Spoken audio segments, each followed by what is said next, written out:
Lawton Swann on with us. So, Lawton, thanks for being with us this afternoon, host of Clemson Sports Talk. And tell us a little bit about your show over there in the Midlands. Oh, and let me tell you what, when you got to be the Clemson guy in the belly of the beast, it is a chore each and every evening, but somebody's got to defend Clemson's honor, and we try to do it every night from 6 to 8 on Sports Radio 560 The Team. That's right. Somebody does. Well, just talk about this year, kind of a 2013. We've been asking all our guests today, give us a grade for the 2013 football season for Clemson. You know, I think that as a fan base, you have to be more than satisfied with winning 11 games. Trust me, and as students, you need to recognize as well, there are many of us who are graduates of that fine university up there that never had an opportunity to see back-to-back 11-win seasons. As a matter of fact, this is the first group of students that's ever been able to do that. So you got to kind of put it into perspective and realize just how good you really are. I think the most disappointing thing, though, that you take away is obviously the two losses back-to-back years, Florida and South Carolina. Those are the two games that you have to win. Now, next season, can Clemson fight through that and get over the hump between those two teams? Who's to say? It'll be a tough one, down in Tallahassee. But South Carolina, that's another ball club where they're going to be coming into Death Valley next year with a lot of question marks. So hopefully it'll be time that our Tigers get on the right side of that disagreement.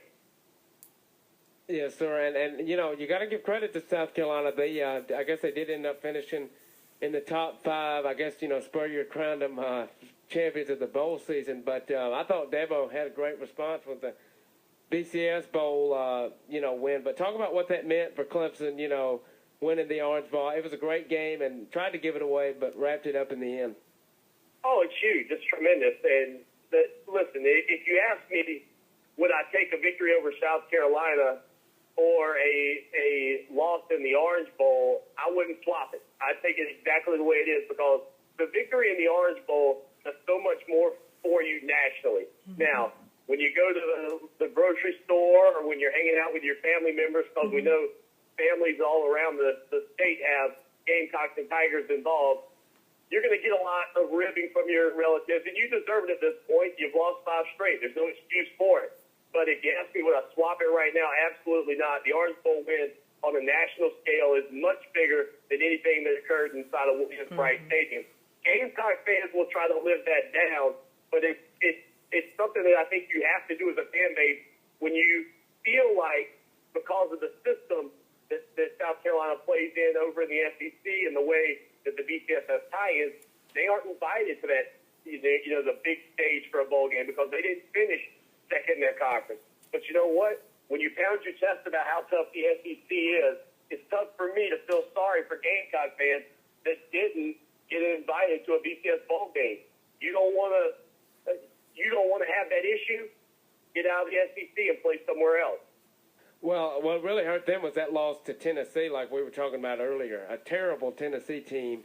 Probably go back and take it. But, just talk about some of the playmakers that Clemson's going to lose. Obviously, Taj and Sammy. And surprisingly, I didn't think Breland would come out, but he is.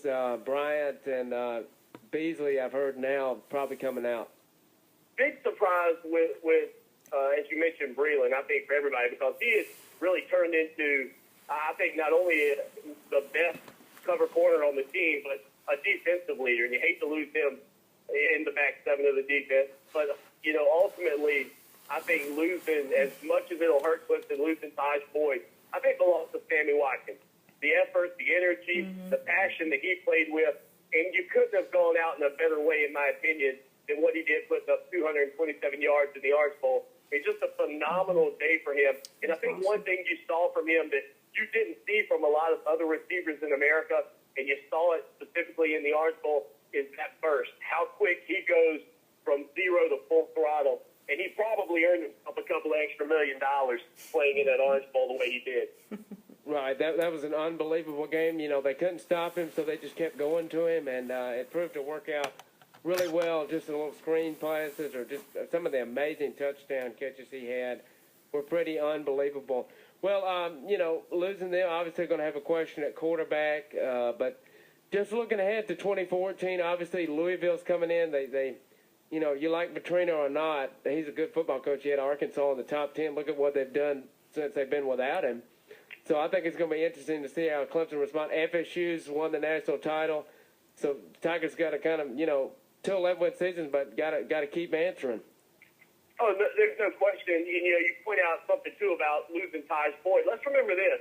Taj Boyd wasn't Chad Morris's guy. Taj Boyd was not a quarterback that Chad Morris recruited to Clemson. Now Morris will have a chance with Chad Kelly, with Deshaun Watson coming in the fold. I think that's probably the more intriguing thing is what does Morris do with this offense now that he'll have his signal caller? It's not to take anything away from Taj Boyd. Taj Boyd's phenomenal. But Taj Boyd wasn't a guy that Morris went out and said, hey, I want him because I think he fits my system better. Now, is Morris ever going to go on the radio or come on your show and say that? Absolutely not. He's not going to do that because he has to have the trust during the season of Taj Boyd and Boyd's belief that Morris thinks he's the best gunslinger on the team. And I think he was. But going forward, now you've got Morris with his guy. And there will be no excuses for why this offense doesn't look more like what Morris has said he wanted it to look like than maybe it has in these previous few years under Chad Morris as offensive coordinator.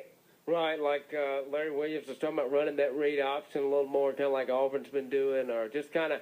I think what they really need to find is a big-time running back that can just pound it down. Because if you can run the ball, I mean, just because you know he did learn it from Malzahn, but if Clemson can learn to do that, I think that'll really help this offense. Oh, yeah, and I think you look at Trey Mason, you know, he's leaving early from Auburn, and what can he earn if he came back? I mean, what's he going to prove if he comes back? Nothing. The guy's at the peak of his game. I think he's somewhere in the neighborhood of about 234, 235 pounds. You know, he's not a huge running back, but he does some things that coaches try to teach, and you get 8 out of 10 running backs that won't do it. Leg drive, power, and that's some of the stuff that Mason brought to the table this season. Ultimately, I think when you go forward, you're right. You've got to find that guy if he's on campus. If it's Gallman, if it's Dye, that's awesome. But if it's not, you have to find that fit. And, you know, you kind of look around the country, and that's what gets it done. When you can pick up, you know, 3 yards in a critical situation. And I think Taj Boyd put on a little weight.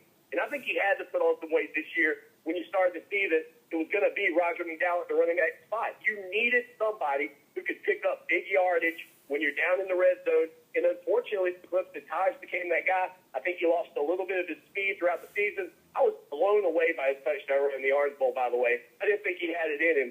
But ultimately, you know what? He was a gamer, a winner, and he leaves Clemson tied for the winningest quarterback in the history. So you can't knock him a whole lot. He was a great quarterback. Right. Once again, we're talking to Lawton Swann, host of Clemson Sports Talk every Monday through Friday. Find him on Twitter at Clemson Sports. Talk a little bit about, we had Phil Sykes on here talking about men's basketball a little bit. Obviously, a very disappointing loss last night. Huge crowd over there. Do you like the direction that Brownell's taken the basketball program? I go back and forth. I think like a lot of Clemson fans, it's a roller coaster ride. And Coach Brownell and his staff have been great to me coming on the show and just talking about how this program's progressed. But I've always been a fan of good, solid defense, but I've always held a little bit of reservation when you can't score. And unfortunately, for the Clemson Tigers right now, that's a big problem. They've got to have 3 guys, in my opinion, who score in double figures. And right now, when you look at it, you're going to get McDaniels. He's going to give you at least probably 12 to 16 points per game. You're probably going to get Rod Hall for the most part. The question becomes, you know, can you get a Jordan Roker to step up? I think the biggest thing that Clemson fans are going to be forced to look at this season is losing games that finish up much like this Florida State game did, you know, when you're in the 50s. And Clemson, sadly, is on the 40 side of things, coming up short. When you lose guys like Devin Coleman, players who can create their own shot, fan bases become frustrated because it's a stagnant ball game offensively. And that's exactly what we saw last night. Clemson fans, Clemson students, buckle up. You're going to see a lot more of that. Your only hope has to be that in some way, shape, or form, that defense can be better than it was against a very athletic Florida State team last night. Yeah, it's going to be real interesting to see. Like you were saying, it's sold out versus Duke tomorrow.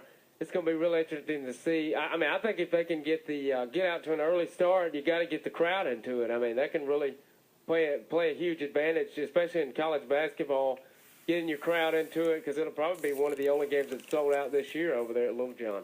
Well, and not to mention this, when Florida State comes into town to play in basketball, it doesn't matter if they got a 3, 4, 5, 10-game winning streak against you. Nobody blinks an eye. When the Duke Blue Devils, when the North Carolina Tar hit, right, when the Syracuse Orange roll in, Tiger fans and students, you better be fired up and ready to go. Because let me tell you what, I was North Floor for life. I was North Floor when we stand 6 feet away from the players. I was thrown out of the most exciting game in Clemson history between Clemson and Wake Forest when they had Tim Duncan. I was thrown out at the end of that game. Now, I didn't see anything wrong because I wouldn't do that. But the officials pointed me out and threw me out of the game. But you know what? It's a badge of honor I wear. And if you're a little John Looney, get crazy this weekend against the Duke Blue Devils and make some of us old-timers proud. That's right. Well, thanks again for being with us this afternoon. We really appreciate the time. You got anybody coming on the show tonight? You know, senior writer for TigerNet, David Hood's going to join us. And I do want to let Clemson students know this. We just put out our application, and check it out in the iTunes and Android Google Play Store. Just search for Clemson Sports Talk. It is a fantastic way to listen, participate, and be a part of our program.